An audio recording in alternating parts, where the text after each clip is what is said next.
Ruben Onsu ternyata sudah membayar 100 juta rupiah kepada pihak yang menuntutnya, dari total dana 4,4 miliar rupiah yang kini menjadi bagian dari kasus dugaan penipuan. Tapi yang menarik, kenapa Ruben memilih membayar dengan uangnya sendiri, bahkan ketika masalah hukum ini sedang menjeratnya? Dan apa sebenarnya yang terjadi di balik kontrak bisnis yang ditandatanganinya?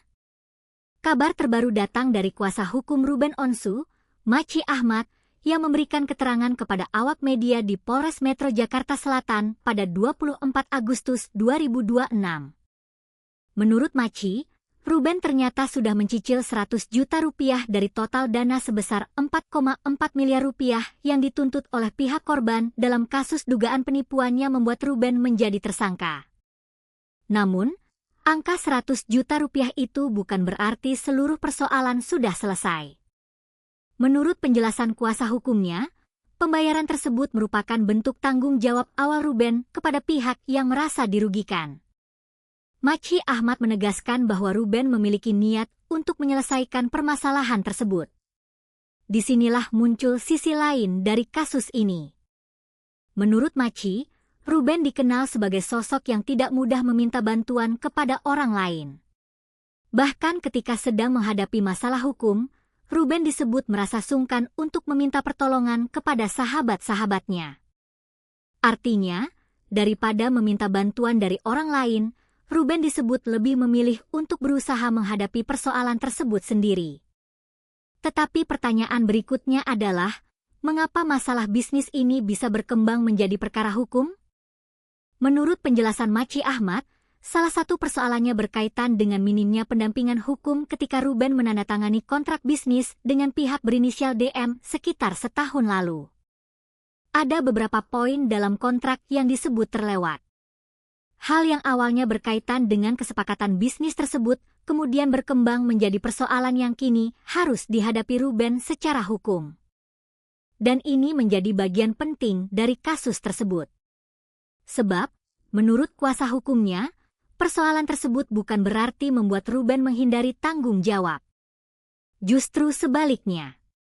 Maci memastikan bahwa Ruben akan tetap bertanggung jawab terhadap persoalan yang sedang dihadapinya. Sementara itu, fakta bahwa Ruben sudah mencicil 100 juta rupiah menjadi perkembangan yang cukup menarik untuk diperhatikan.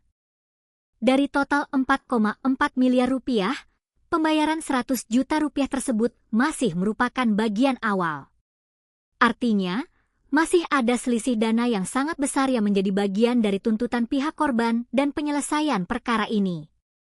Namun, perlu ditegaskan bahwa informasi mengenai kasus ini berdasarkan keterangan yang disampaikan kuasa hukum Ruben kepada media. Status hukum dan seluruh fakta perkara tetap harus mengikuti proses penyidikan serta proses hukum yang berjalan. Jadi untuk saat ini, ada beberapa poin penting yang perlu kita ingat. Pertama, Ruben Onsu disebut sudah mencicil 100 juta rupiah.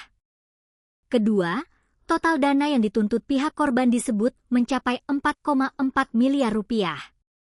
Ketiga, menurut kuasa hukum Ruben, persoalan tersebut berawal dari kontrak bisnis yang disebut ditandatangani tanpa pendampingan hukum yang memadai.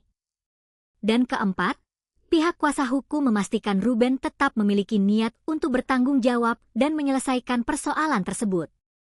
Kini yang menarik untuk ditunggu adalah bagaimana kelanjutan proses hukum kasus ini dan apakah akan ada perkembangan baru mengenai penyelesaian dana yang masih menjadi persoalan.